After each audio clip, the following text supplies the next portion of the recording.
Oh my God, do somebody please say it ain't so. Beanie Sigel has shown his true colors. Not only is he the reason for the state property breakup, but they're claiming that he's the reason for the Rockefeller breakup, the DOCZ breakup. If it wasn't for him snitching to Jay-Z about Cameron being the president of Rockefeller, everything would have been worked out between Dame Dash and Jay-Z like two men instead of Beanie Sigel being the middleman, snitching and telling people's business behind their backs. Yeah, that makes sense. But in real time, when you started hearing that Cam, he was going to be the vice president, take me through that. If I'm not mistaken, you called Jay about that, right? I don't even think Jay was in the country because I remember calling Jay and telling him, like, yo, what the f is going on? But like I said, it's in the music, man. Can't go on this way. If you put puppies in the oven, do that make them biscuits? Jay-Z was out of country. Dame Dash tried to sneak Cam in office, and Beanie Sigel went and told Jay, like that's his dad. Like, Dad, guess what Ma just did? Ma had Cameron come here, now he the man of the house. Dad, what you gonna do? So on this song, he was dissing Cameron the whole time. He said, I'm stressed out, going through it, I can't do it. If you put puppies in the oven, do that make them biscuits? Put hungry dogs in the kitchen, will they eat the kittens? So state property was the kittens, and Cameron and Jewels was them hungry wolves? In the kitchen, will they eat the kids? Yeah, it's all in the music, but yeah, that was a shock to me. Why was you shocked? I know when I interviewed Dame, he said y'all overreacted. He said he was going to make you a vice president just like Cam, since y'all both had labels. I don't think that's true because I was trying to get a label for state property for the longest. You know, I had an imprint and everything that I did on my own called Criminal Background Records, but it never came to fruition. And I don't think that set well with Jay neither. Him being on vacation and then hearing that Cam was the vice president. But like I said, maybe that's what Dane was thinking. It just, we never had that conversation.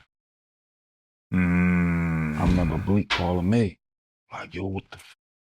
Oh.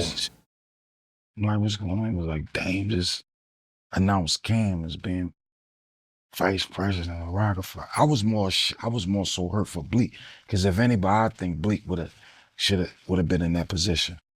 Being as though that he was there even before me. After all of those bricks Beanie Sigel laid for Rockefeller, they put Cameron over him, and he wasn't even with the label.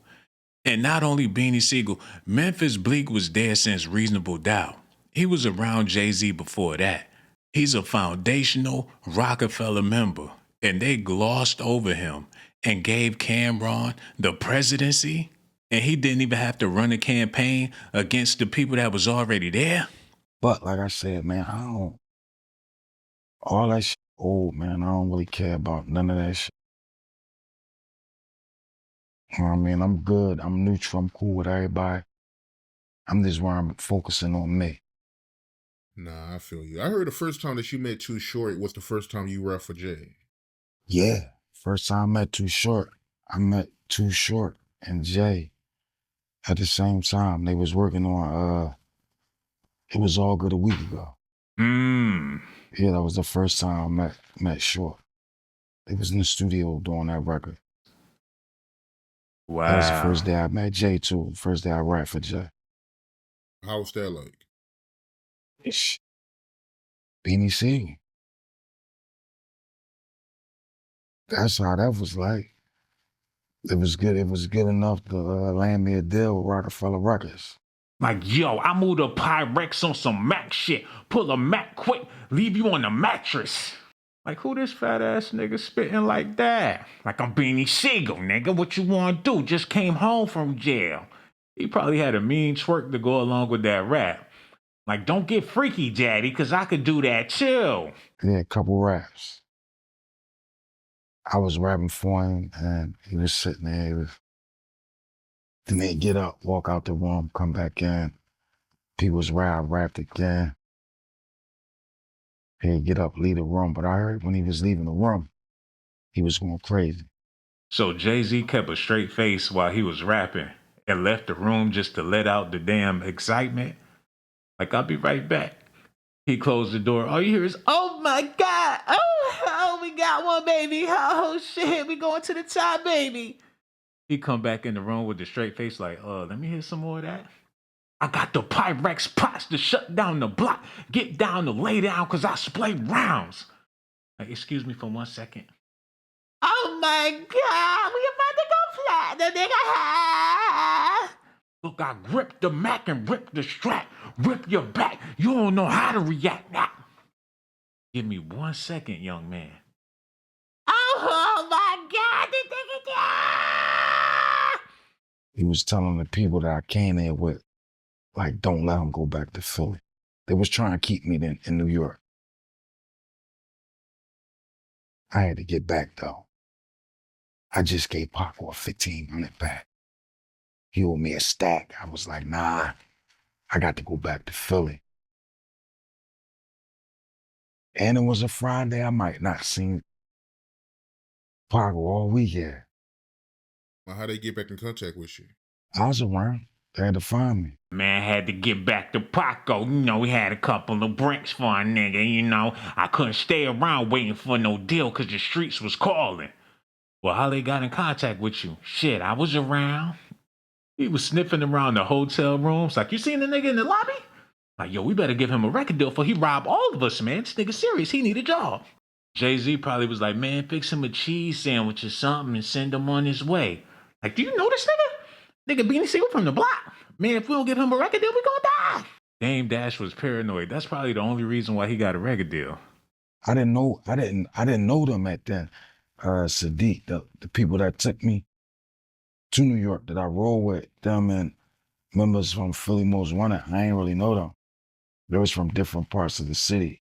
So I was from South Philly, so, you know, at them times in Philadelphia, it's real geographical. So I wasn't about to stay in New York with a bunch of niggas I ain't know. I really wasn't even trying to go. I almost missed that meeting. Almost missed that meeting for a dog fight. I was trying to go to a dog fight.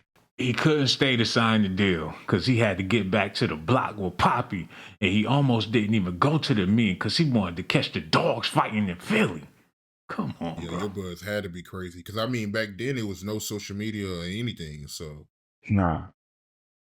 Because you had to be everything you said you was. You had to be that. People did their homework in different ways than today. You had to be who you said you was. The raps that I had, like, it was what Big say, Hot 9-7 rhyme ready. It was just at that particular time, I guess the lyrics, what I was spitting to Jay, you know what I mean, he loved it. I ain't had no mixtapes. I wasn't floating. I ain't had no buzz on the radio. I ain't had none of that. I came to New York with a bunch of people I didn't know. It was just me, my pistol. Let it go, man. You're supposed to be an older man. You mature now. Stop glorifying the gangster life. Do the right thing. He too old to be marveling at his ignorance. Yeah, when he was young, he was some wild, ignorant dude. Now he way past his prime. You need to be renouncing and denouncing all of the madness that he did, man. What is up with this dude? And on top of that, he the reason why Cameron started beefing with Jay-Z because he was snitching and tattletelling behind people's backs. Y'all gonna have to let me know how y'all feel about this in the comment section. I'm pissed off with Beanie Sigels. Not only did he snitch to Jay-Z on Dame Dash and Cameron, he's still going on and on and on about his previous street life. What's going on now? Do he regret anything? Do he have a message for the kids out there? He's still making it seem like it's cool to be a part of state property. Somebody get him a Bible, a Kufi, a Quran. He needs some religion in his life. Y'all gonna have, I'm pissed off with this dude. Y'all gonna have to let me know how y'all feel about this in the comment section. I got so much love for y'all. And for all you ladies out there, I risk my motherfucking life. Risk my my life to give you documentations, girl. I risk my life to give you documentations, girl. I risk my life to give you documentations, girl. I risk my life to give you documentations, girl.